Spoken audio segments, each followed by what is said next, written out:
So, Hari Om, everybody. We have met after a gap of 2 weeks, and we completed section 1 of chapter 1. Like I have already told you, that these sections were created by Gurudev. They are not in the original text. In the Bhagavad Puran, these sutras appear one after the other. But for convenience and for better understanding, Gurudev has divided them into chapters and sections. And the first section of chapter 1 explains bhakti. I told you that the text will never talk about the altar. It is up to you. But it describes bhakti, and understanding what bhakti is, you can guess what the altar has to be. So the first sutra, Narad Bhagwan says, now we will expound, indicating that it's not just my own opinion alone, but all the Bhakti Shastras. I told you there is Shandilya Bhakti Shastra as well, which is not very as popular as Narad, but this is the most popular Bhakti text from the Bhagavad Puran. And he says, and he will give opinions of other rishis as well, other masters as well. So that's why he says, we will now expound. And he says in the next two sutras that bhakti is of the nature of param prema and amrutatvam. So immortal and supreme love. So supreme love and immortality can be there only for something which is immortal. Because if you love something which is mortal, which we always do, like I love my house, my family, my grandchildren, my children, etc., etc., etc., it is not param prema. Param prema is that love which is in spite of, not because of. And if you look at relations, our relations, when we love somebody, we love, and then something that person does which is not as per our thinking or then I don't love that person anymore. And no human being or nothing in this world is immortal. So that's why when these two qualifications are there, then you can guess what the altar has to be. The altar also has to be immortal. If you want to have immortal love and supreme love for something, that altar also has to be supreme. And supreme here also means having gained, that nothing else remains to be gained. So that's why the altar has to be Bhagwan alone. Now, he doesn't say which. So you pick the Bhagwan, you pick Rama, you pick Krishna, you pick Madharani, whatever that you pick, or the self. Pick the self. That is all allowed. Then in the next three sutras, he said labdha. So having obtained, gained, then siddho bhavati, amruto bhavati, trupto bhavati. So siddha is where there is no sense of incompleteness. It is not siddhis, powers, walking on water, flying in the air, nothing like that. There is a sense of completeness. When there is a sense of completeness, we don't want anything else. See, the reason that I have desires or I want something is because inside I feel incomplete. When I feel lonely, then I want company of people or radio or TV, something like that. Google Home, I'll say, oh, that sort of thing. Amruto Bhavati, because the altar is immortal.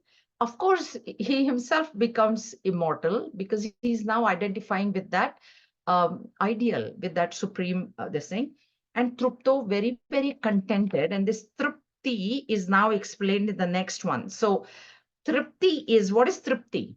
What is contentment? When you're content, kinchit, na kinchit vanchati. There is no desire for anything because now he has become, he's got gained immortality. What more can you want for? And because there is no desire, there cannot be any sorrow. Sorrow only comes when desire is not fulfilled. So first there has to be desire, then it doesn't get fulfilled, then I become unhappy. So if the desire is only not there, then where is the question of sorrow? Then nadveshti. So where is hate coming from? Something which I don't desire comes to me, which mostly it does, then I hate. Or if in my desire somebody puts an obstacle, then I will hate that person or that whatever. Suppose if I go and now suddenly it rained or my car didn't start, then now I had a strong desire to go somewhere and now my car doesn't work or something like that happens. Then naramate, see, reveling, when I desire something, then I'm constantly thinking about, oh, this will happen, that will happen. He has no such desires. Na utsahi bhavati. So utsahi, I told you Sarvarambha Parityagi word is there in Bhagavad Gita, or there is this shloka, which is chapter 12, verse 17. Yona rishyati na dveshti, na shochati na kankshati, shubha shubha parityagi, bhakti manya same priyaha. Who is very, very dear to me, Bhagwan says, the one who doesn't, rishyati is rebel, get excited, oh, I got this, or doesn't hate, and na shochati, he doesn't have any sorrow. Why? Because he has no desire. So when you neutralize your desires, understand that desire is a thought. What means by neutralizing desire is that push of the vasana should not be there. There can be a desire, but that push, the push from within must not be there. Okay. And then Shubha, whether Shubha happens, auspicious happens, means whether what he wants he gets, or Ashubha, maybe something happens which he didn't want, or some third thing only might happen when he's working, whatever. Then he remains Parityagi. He is unaffected. Parityagi, renouncing what is coming doesn't mean he doesn't accept. He accepts it, but he remains same. So if good comes, he doesn't rejoice, and if bad comes, he doesn't get depressed. And that is what is Same Sukha Dukhe Same Krutva, chapter 2, Bhagavad Gita. See, it's very, very parallel to that. Okay. So that is what, so there is Labdha first, then Prapti, and then Nyatva. Now he knows his oneness with the Lord. Matto Bhavati, Stabdo Bhavati. He becomes intoxicated. You know, this, what I was reminded was Mirabai. It is said that Mirabai would just sing and dance, and she never knew what was going on around her. So because she was so intensely one with the Lord that she didn't, that is matto bhavati, because if you take intoxication through alcohol, then what is happening? He doesn't know, that person, when he's intoxicated, he doesn't know what is around him. He doesn't know what he's talking. He doesn't know who he's talking to. He doesn't know what he's talking, right? So that is matta. But this matta is a superior, because this intoxication is coming out of the love for the Lord. And that is why he is not now concerned with anything else that is happening in the world. Stabda, silent. He becomes silent, still. I told you, like you see something. When even I saw Niagara Falls for the first, it was, that is stabda. You become still, you become quiet, because in Bhagwan there is only quietness, there is only stillness, there is only peace. He's so peaceful. So nothing, this thing. Atma Rama word we have also heard in Bhagavad Gita. Within himself, he revels with, means he is independent of anything outside. Situation, object, person. He's not, if this is there, then I'll be happy. If this sun is there, then I'm happy. If it rains, I'm not happy. That sort of thing he does not have. Okay, so there is complete independence. Now, this dependence, now we'll talk about dependency in the next. Now, the next chapter, so next section, chapter 1, section 2, is now going to be explaining further what is the nature of bhakti. This is what now is being explained. Sana kama yamana nirodha rupatvat. Because it is of the nature. Why is this person, see, when it is said that yad jnatva atma ramo bhavati, right? Stabdo bhavati. Why? That is what is now being answered in the next one. So he says the nature of it is of the nature of renunciation. There is no element of desire in that love divine, because we said na kankshati, right? Why is there no desire? Because there is sannyas, there is renunciation of everything. In Bhakti means everything, means yes, renounce the entire world for the Lord. I think I told you this story. A Mahatma, a householder came to meet a Mahatma, and the Mahatma prostrated to the householder, and he said, why are you prostrating to me? He said, no, your sacrifice is greater than mine. Really, how come? He said, you sacrificed God for the world. I've sacrificed only the world for God. So the sacrifice, it is of any kind of love, even our ordinary love, we sacrifice for our children. We sacrifice for our family. There has to be an element of sacrifice. I think in Mundak Upanishad, we saw in the very end part, Alingat, tapas also has to have an element of sacrifice, renunciation, right? Only then that tapas will take you to the higher.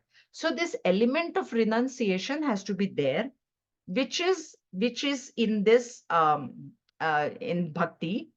And if we see the life of Mirabai, if we see the life of Tulsidaji, Mirabai, she gave up her whole family, right? Her family was troubling her. I think I've told you the story. She wrote to Tulsidaji, who is her contemporary, that my family is troubling me, coming in the way of my bhakti. What should I do? They quit the family. Finish. She left Chittor and she never went back, ever. And she was not worried who will look after me, what, nothing, nothing. She just went to Mathura and that's it. She never came back. Tulsidaji also, he was so attached to his wife. He was very, very attached to his wife. He crossed the river and did this, this, this. The wife said, this much, half of this much attachment, if you are to Sri Ram, Ram would have given you darshan. So it clicked. See, people tell us that, but it never clicks for us. Now we are still here only, attached to our little attachments, everything. Okay. But, and then what happened? We know. Entire Ramayana, etc., etc. In Bhagavan Shankaracharya, he says in his commentaries that ultimately the desire for liberation also has to be, that is also a desire. In the beginning stages of our studies, we do need that desire. That desire for liberation has to, because it will prompt us to start. But in the ultimate analysis, even that, and in bhakti, already that is there in the beginning. That's why Narad Bhagavan says bhakti is superior to jnana also, he says.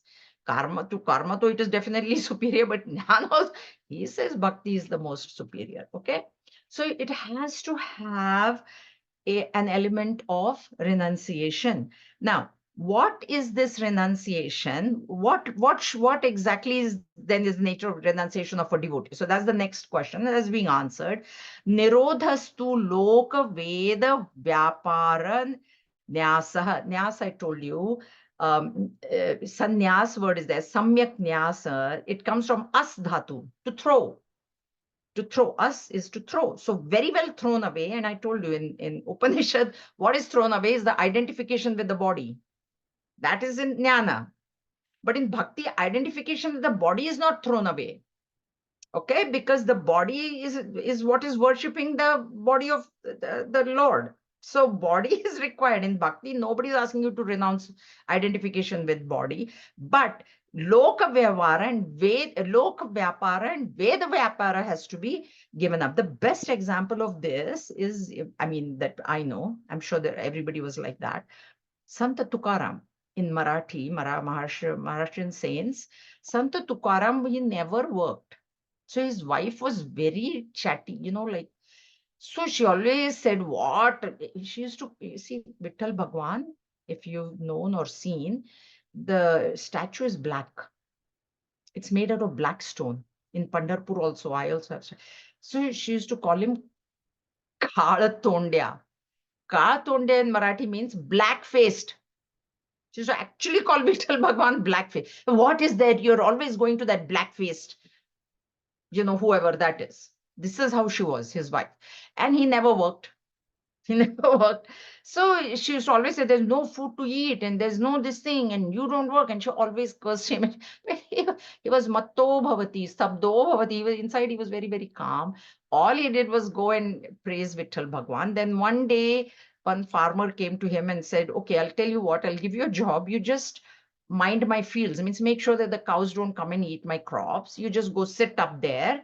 So he went into Samadhi of Vittal Bhagwan. So all the cows came and they ate the field. And then the farmer came and he fired him. In the first day only he got fired. He said, what are you doing? My whole farm is, all my crops are gone. The cows came and ate. And he said, no, I thought of Vittal Bhagwan. Then you know what? They one thought and they gone into meditation. Now what? So the farmer, fired him. But by the time he came home, you know how they would have a porch, they have a little house and then a porch. On that porch, it was more grain than what that farmer would have got from that farm. There was grain there. So he calls the farmer, he says, take whatever that you would have gotten from the farm where the cows ate, you take it first. So the farmer takes his share and still there is so much remaining. So the wife sees it and she's so happy that now next whole year I don't have to worry. I've got so much grain. So she said, let me go buy something else to, cook, etc., etc. So in the meanwhile, when she goes, he stands on the road. He says, come, come, take some grain. Come, come. By the time the wife comes back, all porch is absolutely clean. Lok vyapara, that is transactional reality, that he needs to eat, his wife needs to eat, that they give up. That is what is called as lok vyapara. Okay, so we'll see more about it. So that is what is given. And Ved vyapara, what is Ved vyapara is dharma, this thing. So if I want the heavens, see, Lok Vyapara is for living in this world, and Ved Vyapara is to do something so that I get the heavens. Like we have seen in Kathopanishad, Nachiketas' father wanted the heavens. So then he has to do that Agnihotra karma, Agnihotra yajna or yaga, and that falls under Ved Vyapara. So this devotee, he is not craving after the heavens either. He's not craving for any, he's saying, Bhagwan, all I want to do is love you. That's it. That's it. I do not want liberation. I do not want oneness with you. I don't want anything. That is the height of, that is bhakti. That is real bhakti, where you don't want any, there's no expectation whatsoever. So that it's just love for love's sake. So then now, the nature of renunciation is now being described. Tasmin ananyata tad virodhishu udasinata cha. In the Lord, wholehearted, single-minded devotion, and in all else that are contrary to it, devotion, complete indifference. This is the nature of the renunciation. What is nirodha? What is it? So nirodha is single point, like I told you Sant Tukaram's story. When he was guarding the fields, his attention was not on the field, his attention was only on Bhagwan. That is what is, see, ananya word we have heard. Okay. In chapter 12, Bhagavad Gita, Bhagwan also says, Ananya Bhakti. And the simplest way of explaining Ananya, I told you, is Draupadi. When she did this, this is Ananya. So that's it. There's nothing that I can do. Now you take care of me and whatever. That is Ananya. Exclusive. Exclusively depending on the Lord. That is Ananya. Now, in dependency, there are two kinds of dependencies. One is a physical dependency. Physical dependency is okay. I think I've told this, maybe this class, another class. See, if I being a female, I have only a certain amount of strength. I can't lift something very heavy. Okay, then I have to depend on somebody else. I feel hungry. I have to depend on food. I have to, have money to buy food. That sort of dependency is not being talked about. But mental dependency, and what is mental dependency is, what will happen if I don't get any food to eat? What will happen if this desire doesn't get fulfilled? That is mental. That should not be there. That's why in Upanishad class or Vedantic class, I've told you, ask the question, if this desire doesn't get fulfilled, am I going to die? This is the question that I ask myself. 100% answer comes no. No. Just because I didn't get a jacket or the pair of shoes that I want. Then leave it. No? Why bother? So dependency, physical dependency is we cannot help it. If some light fixture has to be changed, plumbing has to be done in the house, you need plumber. You are dependent on the plumber, and that is allowed because we don't have the expertise to do that. Okay, that is not what is Ananya. Ananya is mentally we must not depend on anybody else other than the Lord.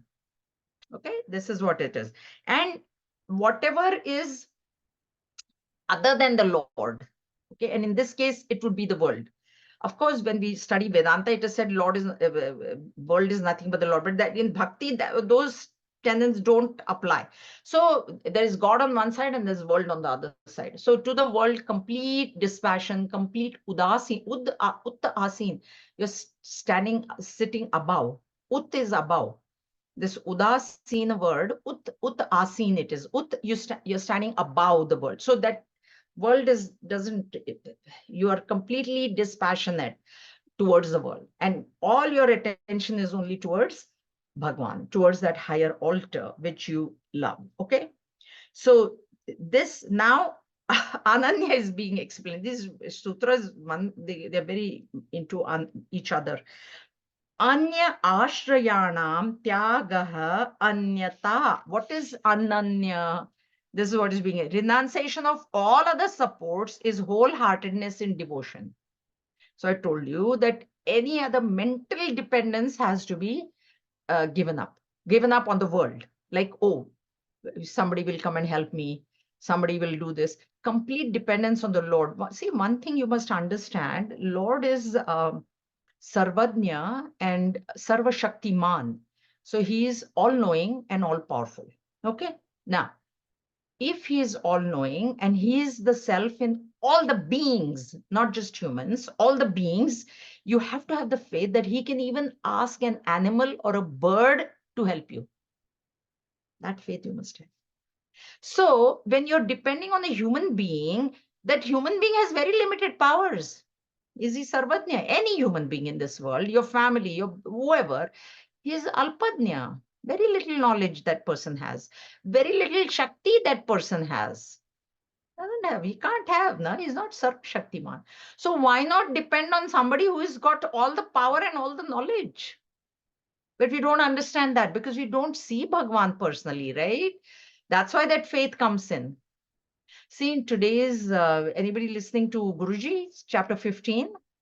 So yesterday's lecture, yeah, today's I have not, but yesterday's lecture, I was listening today, and he said, what does it mean to develop sattva in the mind? What is a sattvic mind? Is a sattvic mind is one which has faith, extreme faith. So the bhakta is very, very sattvic. So his complete faith is in the Lord. That Lord will come and help me. Lord will protect me. Whatever happens, the Lord is looking after me. So that sort of, ananyata we should have. So, and that will help to know this, right? So, supports wholeheartedness in you. So all of the supports. That's why I told you what Draupadi did. What did she do at the end? She gave up. She was holding like this. It seems Mahabharata says ultimately she was holding her sari like this. Then she did this. Finish. Then Lord came. And I think last time I told you the story. So she asked Bhagwan, what took you so long? He said, I didn't take long. It took you long because you went to all other people and then you started holding the sari yourself. He said, who delayed? The minute you did this, I was there. So if you know that and if you have faith in that, keep your hands open only. Bhagwan, I'm dependent on you only. You only do whatever is to be done. That's the best thing. लोकवेदेषु तद अनुकूलाचरणं तत् विरोधिषु उदासीनता, to perform all secular and religious functions that are congenial to him and to have total indifference to all actions that are hostile to him, that is indifferent. So ananyata was explained, and what is udasinata is being explained. So you should not be udasin or indifferent to your practices which will lead to bhakti for us, because we are not at that level. So there are practices of bhakti. So, and that also will be enumerated, but like japa is there, puja is there, kirtan is there, bhajan is there, chanting is there. All these things we must be very alert to, vigilant to. Oh, I have to do this. We must feel guilty. Oh my God, today I couldn't read my Vishnu Sahasram. Oh my God, I couldn't do my prayers today. There are exceptions to that. This is Naimittika. Like when Swamiji was here and he was here after the morning lecture, not a single day could I do my prayers, but that is okay. That is allowed because Swamiji is here. I can't leave him. Swamiji, you sit there and now I'm going to. That is not correct. So those exceptions are there, or if you're traveling, something like that. But as a normal rule, if you're at home and if you have taken up a practice, some discipline, that's why I told you, think and make a decision. That's what we learn from Bhagavad Gita. First you think, then you make a decision. Then once you've thought and made it, then you stick to that decision. So you say, I've got, only 5 minutes to give for prayers. I've got only 10 minutes for reading. I've got to decide first and then stick with that discipline. So bhakti, to increase bhakti, these are the methods that Narad Bhagwan also will be giving soon.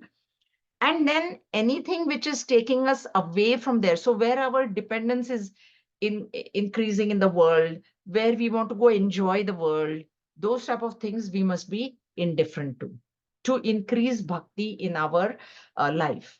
Okay, love about for the Lord. We faith, have faith, and then see what happens in your life, and then this thing. But if the result that comes is not what you want, you have to accept it. That also you remember, because if it is love, then you accept whatever Bhagwan has done, because you have to accept the fact that he's sarvadnya, so he knows what is best for me, and whatever I wanted was not best for me. This is what is best for me, and this is what he's given me, so I accept. So that sort of thing should be there. Now, bhavatu nishchaya dadhyat urdhvam shastra rakshanam. After having thus decided to live the life of wholehearted devotion, let there be protection of the scriptural teachings. Okay, shastra, this word shastra. So after having thus what have I decided now? That I'm going to lead a life of bhakti. So what the practices that are required for bhakti, what are the first things, is complete indifference towards worldly matters and only single pointed thinking of the Lord. Now you might say that, oh, we are working, and how do I do that? So what Vedanta tells you, and that's how we bring all the teachings together. If you keep your mind where your hands are, if you remain in the present, you are in the presence of the Lord. Okay. But if we are retired, or if we are if we gain that supreme bhakti, then automatically every other thing will drop off. All right. So if you remember the definition of bhakti that was given by Bhagwan Shankaracharya in Vivek Chudamani, I don't know how many of you remember. How many remember? What does he say? What is bhakti? Swaswarupa Anusandhan. Sorry? Swarupa Correct. Anusandhan. Correct. So what he says is a constant remembrance of who you really are is bhakti. Okay, that is his jnana bhakti, that is through jnana. All right. So here Shastra Rakshanam, Shastra, and we've heard this word in Mundaka Upanishad, Shastra, Shasanat Trayate iti Shastra, that is one break, and Sanshanat Trayate iti Shasana. So there is two iti Shastra. So one is Shasanat is one that is telling us what our dharma is. Shasan is what sorry, Shasan is do's and don'ts, injunctions. So Shastra, scriptural texts are telling us. That's why we told you that who decides what dharma is, who decides what my dharma is? Shastra decides. I cannot decide my own dharma, because I will decide what I like. I will then say it is my duty to look after my grandchild. That is my dharma. That is how I describe it. That is not what Shastra says. Shastra says your dharma is according to your varna and ashrama. So as per that, you, not that you don't look after your grandchild or any such thing, but don't think it that it is your duty, because when you use the word duty, then it becomes mine. But out of joy, if you have time, if you have the means, definitely do it. Or if the children need it, definitely 100%. I would give up anything to go. If my son says, Mom, we need you to look after, Kenzo, then I would leave everything. I left gym the other day. He said, early morning, they wanted me to babysit. I just told my personal trainer, I'm not coming. So that is a different matter. But so first you follow what Shastra is telling you, Shasan, and then Sanshana is the nature of the truth. That is what Sanshana is. So Shastra Rakshanam is what is to be done. First, what you do is you follow Shastra. Protect Shastra. Rakshanam is protection. Protection of Shastra doesn't mean you keep your Bhagavad Gita or your Shastra in a safe, that is not what is meant. What is meant by protecting Shastra is to follow what Shastra is saying. What do you mean by protecting Shastra? Which is not the protection of the book. Book need not be protected. But what that book is saying, what injunctions are being told, if you follow that, then you are protecting that knowledge because you are acting as per that. That's why Bhagavad Gita, when Bhagavad Gita says do karma as karma yoga or whatever, we must try that in our life. When Bhagwan says you must have ananya bhakti towards me, we must try that. Try. I'm saying try, okay? So that is what Shastra is telling us. And then that when you keep doing what that Shastra is telling you, then what is happening is your mind is becoming more and more sattvic, more and more peaceful. Then what that Shastra actually, the import of that Shastra will come in your brain, in your mind. That is what the idea is. So first it is nishchaya, with firm determination, you follow what the Shastra is saying. That is what this is. Okay. Shastra doesn't mean book. See, book can be destroyed. Knowledge, can it be destroyed? I can lose my Bhagavad Gita book or Vivek Churamani or whichever book, I can lose it. But what is inside that book, how can I lose? If it once it goes in my head, I cannot lose it. Right? So that is what this is. Anyatha patitya shankaya, or else there is the fear of fall from the spiritual path. So if you don't follow, it's like, traffic rules. Let's compare the Shastra to, that is also a Shastra, right? Traffic rules is rules of the road. So how do you protect the rules of the road is by following those rules. When there is a stop sign, you this orange light, you see, you slow down. Speed, school is there, park is there, you slow down. You follow the, you merge as per, on the highway. If you want to merge, you speed up, you merge, change lanes. All those things have to be followed. Then what happens if you don't follow? Then something wrong can happen. Of course, something wrong can happen even when you're following, but somebody else has not followed the rule. If it's not your fault and you get hit by somebody, then that person has not followed the rules, right? Somebody has not followed. But for me, if I follow the rules and God forbid if something happens, then I'm protected. That same law, that same traffic rule will protect me, because when I go to ICBC insurance company, I'll say, look, this is what I did. I da da da da da, and this person did not do this, and now the fault is that person's. So first you follow the rules, then those rules will protect you. And this is what is also applicable to Shastra. Shastra is telling you certain things. These are the do's, these are the don'ts. So we follow the do's and we follow the don'ts. Okay. And then what is happening is, one thing is knowledge is getting clearer and clearer. Even that's what Guruji said. Purity of mind and clarity of intellect will give you that supreme knowledge. He used a word, but I can't remember. So there's purity of mind, clarity of purity of mind will give clarity of intellect, and clarity of intellect will give you a correct understanding of the truth, of the higher truth. The correct understanding can only come in a clear intellect, and clear intellect can only come when the mind is pure. If the mind is not pure, it's not going to come. Okay. So that's why first understand what Shastra is saying, follow that, and then that same Shastra is going to protect you. Otherwise, you're going to fall. Patita. Now, lokopi tavadeva kintu bhojanadi vyaparastva sharira dharana vadhi. The worldly duties in the various social contacts are also to be performed only to that extent, so long as the consciousness of the external world continues with us, but activities such as eating, etc., indeed, will continue as long as the body exists. So the thing is, how long do I follow that Shastra? That's this thing. So there he's saying. So if the Shastra, so long as we are conscious of are there any duties that we must do even after the highest experience? Okay.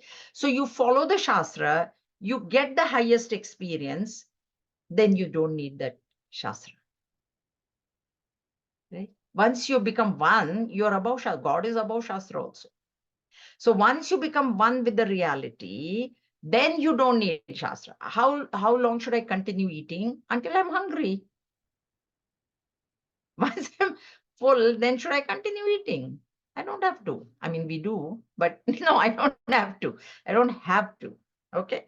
So this, as long as the body is there, though, the functions of the body, which are what?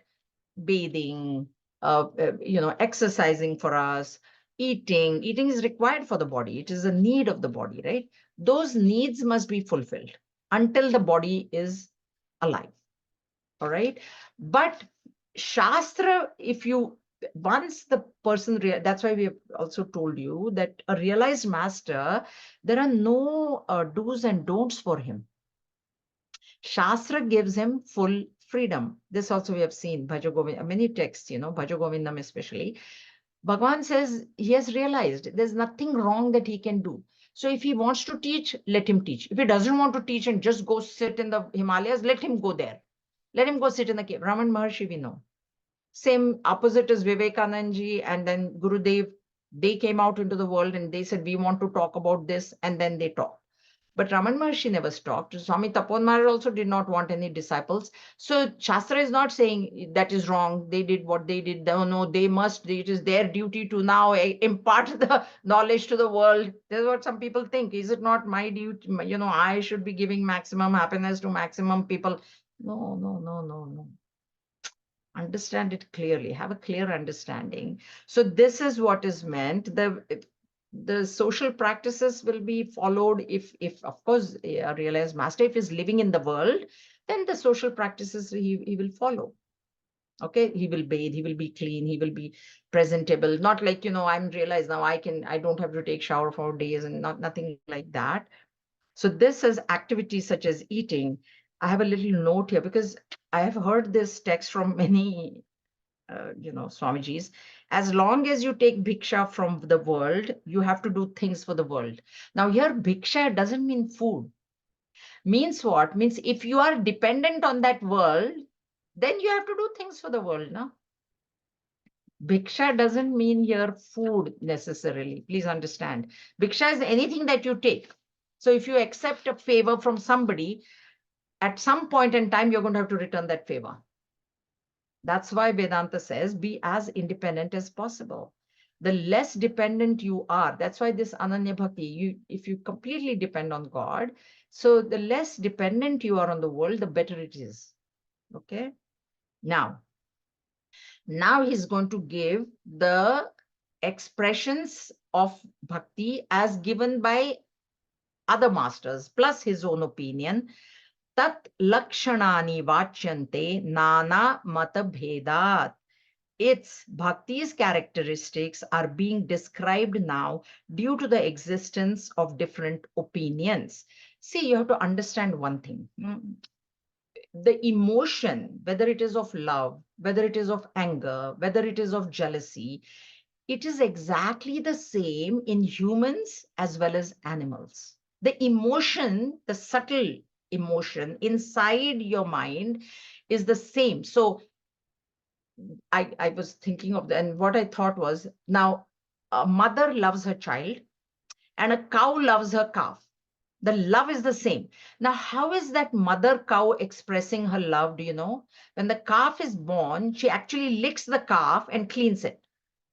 Now, which human mother licks the baby? Because the baby also, when it comes out, is very dirty. But that doesn't mean that the cow's love is more or the mother's love is less.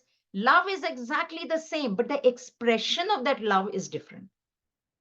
So a human mother would never think of doing that. They'll actually say, okay, go bathe. That's what they do. They'll take the child and they'll bathe and clean and then come and then, okay, now the mother is kissing and holding the baby.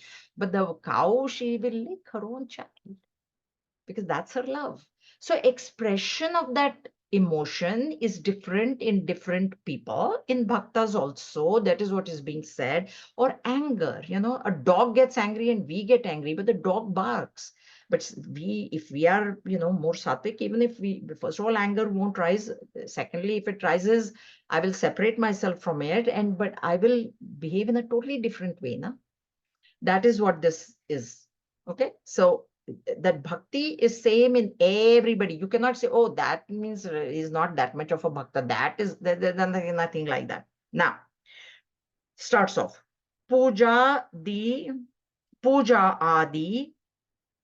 adishu puja adishu anuraga iti parasharyah.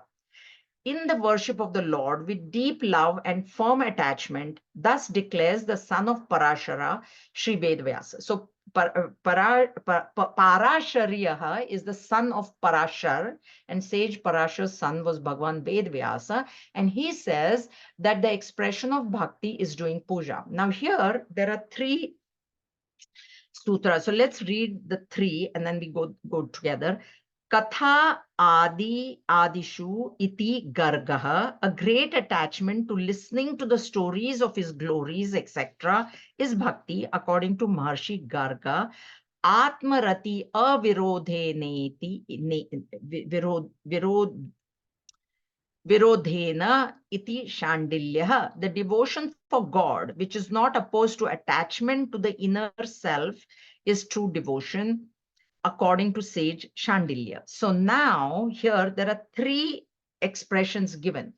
First expression is doing puja. So the physical puja, it may be this Shodashopachara, 16 steps, or whatever. There was one of the Swamiji's, when I heard, he said there was an Amma who had a little toothbrush. So in the morning, she will bathe the Lord. Then she'll brush his teeth. Then she will make little tea. Then she'll offer tea. Then she'll make some little prasad. She'll offer prasad. So giving reality, the main thing is you need to give reality to that idol. See, we think idol is there. That's why people say, who to say good morning to? Why? I said, why? Bhagwan is not there. So that means they have not given reality, because they say, no, how can I say to the idol? If you consider him as idol, it is not bhakti, it is not love at all. Love is when you think that idol is very real, that idol is listening to me. That is the faith and that is the feeling that you should have. So this puja is done. We have three instruments. We have body, we have speech, and we have mind. So with the body, we do puja, or you can light a lamp. So that is one expression of showing, or you open your altar and you wish him good morning. Good morning, Krishna. And you think Bhagwan is not going to listen? So many people have said that to me, right? Oh, so lonely. My husband is not there. I'm alone. Who should I say good morning to? I said, why not saying good morning to Bhagwan? Because they don't even think that there is Bhagwan. There's an idol there. And I can just do it. That is not bhakti. That is not love even. That's just, I don't know what it is. Anyway, so the next is speech. That's why he says, Garga Rishi is the Kula Rishi, Kula priest, family priest of Yashoda and Vasudeva. So when the two boys were born, Garg Rishi was called, and in the cowshed, he did the naming ceremony, and he said the older one will be Balram and the younger one will be Krishna. So that is this Garga. So he says, Katha Adishu. Katha means Katha, Kirtan, Bhajan, means using the speech. Using the speech, you keep talking of the Lord. Some people, I know, I have a friend, she loves to listen to stories of the Lord. So every time, if we previously, not anymore, but previously she used to tell me a story, because there is, that capacity to understand Vedanta is not there, but very much tell me story, and so, no gossip. We never gossip to talk who is this, that, nothing. Tell me story. So all the stories I used to tell, right? So a love to talk about the Lord. I knew a person, she's no more anymore.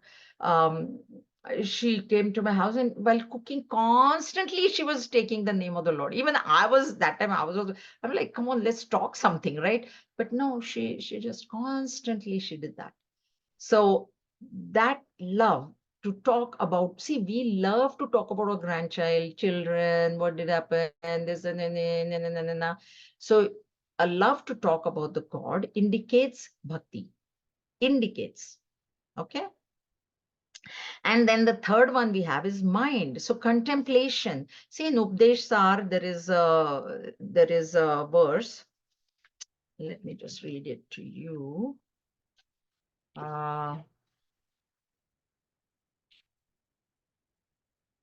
Kaya vang manaha karyamuttamam pujanam japash chintanam kramat.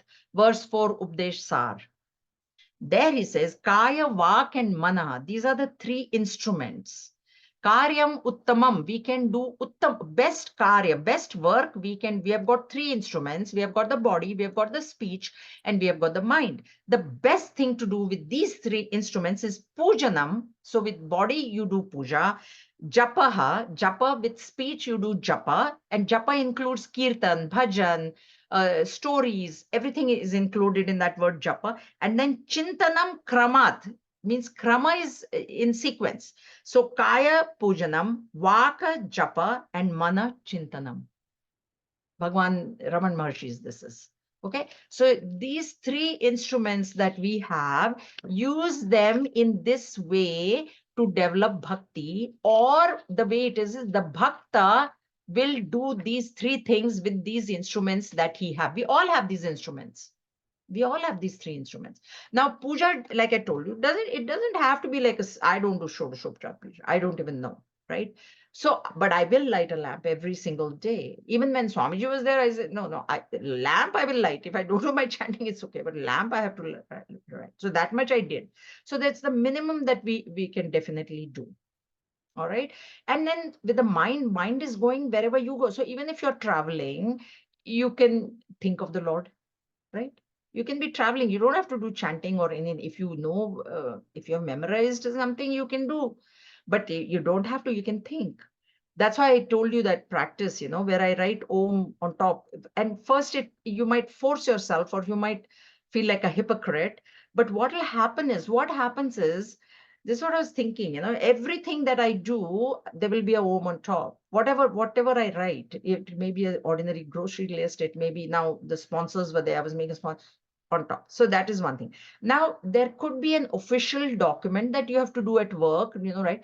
You won't write Om, but when you have the practice of writing Om at home on these little mundane things, what will happen is when you do those things, you'll remember, oh, Om. But no, I won't write it, but you'll remember it. That's it. That's enough. Om is enough. If you remember Om, no problem. You don't have to remember Ram and Krishna and this and that and stories and glories of the Lord, nothing. But that Om, when it comes to your mind, because Om is the most powerful symbol that Shastra tells us. So that's why it is so simple also. That's why I always told you, right? Anything you do, write Om on the top. How much time does it take? And then you'll get used to it. And then that Om will stay in your heart. And then when you do anything, suppose it's not a piece of paper, something that you say, oh, Om, okay, start that way. Okay. So Shandilya Rishi, and this is the same Shandilya who's written Shandilya Bhakti Sutras, same Shandilya, which is not opposed to attachment to the inner self. So the inner self here, this is Bhagavan Shankaracharya's, when he said that reveling in your own self, understanding that the self is nothing but God, and thinking about the self, not the ego self,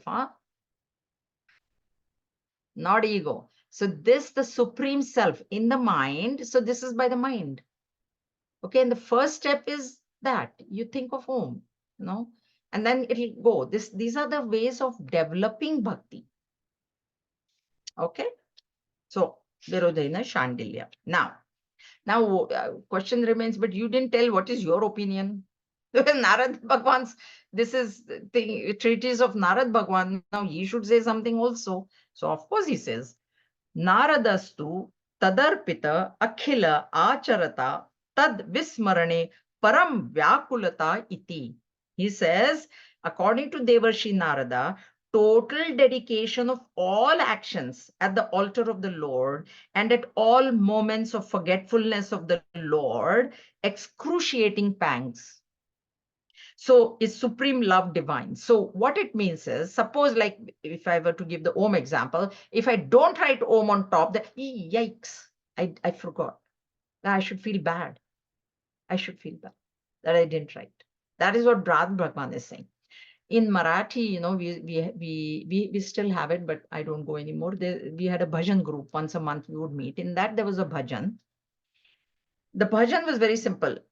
every action was given, and what was added to it is Hari Bola. Hari Bola is to speak. Hari is name of the Lord. So Hari Bola Khata, Hari Bola Gheta, Hari Bola Deta. So Hari Bola Khata means while eating, you say Hari. While giving, you say Hari. While taking, you say Hari. While fighting, you say Hari. While Kandata, Kandata means, previously they used to grind the grain. While doing that, you say Hari. While doing this, you say Hari. So it's the whole thing is Hari Bola, and then all the actions are given. So there was this one lady, she asked me, how you can say Hari while fighting? I said, do you breathe while fighting? Oh, that I do. Then why can't you say Hari? Saying you should not that, okay, Hari, now I'm going to fight with you. It is not saying, thinking of the Khata means you're not going to say hurry. That is what I expected. Okay, every morsel you take and then you go saying, other people in the table will say, what is going on? You're mad. But that's why we have we have got such simple Om Brahmarpanam Brahma. You say it in the beginning of the meal and then all hurry is done. That's why those practices have to be when it is told, chapter 4, verse 24, Brahmarpanam Brahmavihi, Brahmagnau Brahmanautam. Every meal we should just say it. Now, when we are outside, we can say it in our mind also, no? You don't have to say it loudly. At home, I say loudly. But if I'm with other people in a restaurant, of course, when, if there are other people, I can say it in my mind now. That means you've remembered. That's all there is. You remembered. So, and very simple verse with deep, deep, deep meaning. Now we have studied also chapter 4. We know what the meaning is, right? So we must make it a practice to chant that. Simple. Swamiji chants the whole thing, Annapurne. We don't have to do that. Just Brahmarpanam is enough. Okay. So that is what. Okay, I have a little note here. Why do we forget Bhagwan? Because he says tad vismarane param vyakulta iti, right? So why do we forget Bhagwan? So there are 3 reasons. When I have the notion of I do and I did, that means you've forgotten Bhagwan, right? Because when that ego says, see, I did and I will enjoy, you brought the ego in there. You have not recognized the presence of Bhagwan in that action, right? You have not recognized the fact that it is because of him that I could do this action. That's why. So that's number 1. Second is, when something other than Bhagwan's desire arises in my mind. I told you in bhakti is not saying world is God. In Vedanta, then that's what also they use. The people have asked me that also. Bhagwan is there in the world. Why shouldn't I go into the world? Big mistake. Big mistake. You go into the world, you'll get lost. You'll never reach Bhagwan. But here, that's why it says that Bhagwan is forgotten when you have got desire for the world outside. That means you've forgotten Bhagwan. And the third thing is feeling of jealousy towards others. This is not from my notes. This is when I've heard it in yajnas, and different Swamijis will explain in different ways. So these are the things, because vismarane, when do I this thing forget, right? Another note that I have, experience of not forgetting consciousness alone is bhakti. This is Bhagavan Shankaracharya's definition. Consciousness, you don't forget. And do I forget that I exist? But our problem is, I think I exist as the ego and the body and the mind. That's the problem. I have to know that I exist as the consciousness and the body is my instrument. The mind is my instrument. When I understand that, it is bhakti. Bhakti starts from tat, then find out tvam and tat are same. So bhakti, you start from tat. Tat is Bhagwan. So you love Bhagwan. He's something other than me, and the result should be him and me are one. That's the result. That is bhakti. And Jnana Yoga, you start with Tvam and find out that Tat and Tvam are same. So Jnana is, who am I? There's a difference with Bhakti. In Bhakti, you start with Bhagwan because you start loving that Bhagwan. So all your love is for Bhagwan and everything is Bhagwan. And you end up with Bhagwan and I are one. And the true bhaktas, they don't even want that. Bhagwan only ultimately says, Baba, yes, you and I are one. Come on now, let's go. So that Bhagwan does for you. That is why this is a bhakti superior, because the Bhagwan will take care of you. But in jnana, you start, because in see, what we have is I, no? I did. I am so into, I am this, I'm da da da, I am, we have. So who am I is the inquiry. That is jnana. Now, when you start with who am I, you have to end up with I and Bhagwan are one. If you don't end up with that, you're on the wrong, inquiry is incorrect. So that is who am I, given by Raman Maharshi. That is jnana. Bhakti is tat first, then tvam. Jnana is tvam first, tat after. But ultimately, that's why we say ultimate bhakti and ultimate jnana is one and the same. And I'm just going to do this last one, 20.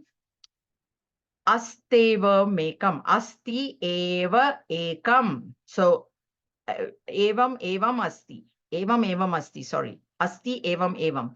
Let it be exactly as described above. So what was described was the methods of developing bhakti through the instruments that we have. So, you know, we don't have to be rich or poor. I don't have this. Nothing is required. You have your own instruments, use those, use the body to do puja. The other thing Raman Maharshi says in Updesh Sar is that when you understand the eightfold Prakriti of Bhagavan, that's what chapter 7 we did, that his Apara Prakriti is this Ashtada Prakriti, the eightfold Prakriti. So the puja, what is puja, is serving the world. That's why I told you, world has to be done, considered as a karma bhumi. It is not a bhoga bhumi. So when you make the world as a karma bhumi, there's Bhagwan Shankaracharya tells us that in Updesh Sar, then you're done puja. You don't have to do the puja, he says. At home, you don't have to do the puja. Once you start recognizing that the world is nothing but a creation of the Lord, the world is the created and the creator are one and the same. Then when you serve the created, you're serving the creator. So that also can be done. See, so many methods. All right.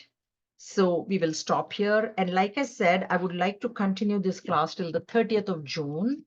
And I hope it's okay. And even then, I'm not really sure whether I'll complete, but that's okay. If whatever we complete. And then we'll go on, we'll continue in September. So we've completed 20 verses. We've got 60 more. Right, about 60. Yeah, I would have to do 20. Oh, yeah, maybe we can, because we've got 4 classes. We have 10th, we have 17, we have 24, and then we have 30, right? 30th June is Monday, right? It's a Monday. Okay, good. So we have 1, 2, 3, 4 sessions left, and hopefully we will try and complete. I don't like to leave it halfway, but that's okay. Everything is okay. Any questions? No. Yeah, we only have 3 classes. The 3 only. 30th is Sunday. Monday 10th, Monday 17th, Monday 24th, and 24th. Monday 30th. Sunday is No. 30th. Oh, sorry. Sunday is 30th. Oh, July 30th 1st. is Sunday. Okay. Yes. Then 24th. Then it'll have up to you. If there is only a few verses, maybe we'll play it by year. Because of that calendar, 30th, Sunday, 30th is Sunday. Okay. 1st July is Monday. Why don't we play it by year? So at least 10, 17, and 24 we have. So if there is, we'll see how it goes, because it's hard for me to predict. Okay. Jayadev, can we increase 15 minutes extra every time? I can, but you guys, you tell me. For me is okay. Well, how Like many people are till okay with that? 8:30 it's okay. we can go 8:40, 8:45. Everybody okay? It's okay with me. Okay with me. So next time we'll start it next time, okay? Because now we have 7:31. Do you want me to just go a little bit ahead then, right now? Is that okay, or Okay. shall we start it next time? It's okay for us. Jayaji, I have just one question before you Yeah. proceed. Yeah. The thing is, these days, the bhakti we are talking or reading about, it is difficult to develop it, at least for me, because of your environment, because where you are living, because what you are doing. Basically, the past. Basically, the past. Basically, the past. Oh, the Past. past is coming in. See, excuse me. The past experiences, the past things, they Yeah. just come bothering. Yeah. So that is what we learned in Vedanta, is drop the past. Chapter 3, Bhagavad Gita. Past is dead and gone. The more you bring the past into your present, it is stinking. That's Gurudev's word. Past, what is, you've left food there. What does it do? Stink. So past is dead and gone. Now you are digging up the dead. There's only going to be odor, bad odor. So try not to do that. Try to stay in the present. Develop sattva in the mind. That's why I told you, Guruji said, sattva, how do I know that my mind is sattvic? When I have more faith, when I have more love, when I have more compassion, when I have more kindness, when I have less jealousy, when I have less, I did, and da da da, all that. So you have to try. It's a struggle. It's a struggle. So you know what? You keep trying, and then in the next birth, you'll succeed. In total picture, let's talk about of many people. Generally, there's a feeling of what we call in Hindi, heenta. That bhav comes very strongly because of the past things. To get rid of that is very difficult. When we get rid of that, then the mind perhaps gets a little bit stable, peaceful. And then you start thinking about whether it is jnana, bhakti, or whatever. Okay. So it is a big hindrance. Okay. Overcome the hindrance. Heenata comes when there's more identification with the body. Yeah. Heenata cannot come if you're identified with the self. So try. That's all I can say. That's all I can say. And other thing you said that when you are this shastras and like bhakti, you go like, but there are cases when you are looking, seeking something, you don't find, you move on, you go from one place to other, one guru to other mandir to other, when you are seeking, and that sometimes is frustrating. See, if you know that it is frustrating, why are you doing it? Because you want, you are seeking, you are looking for something. Look for God alone, na. If you turn your attention that I want only God and God alone, then with God, everything else will come.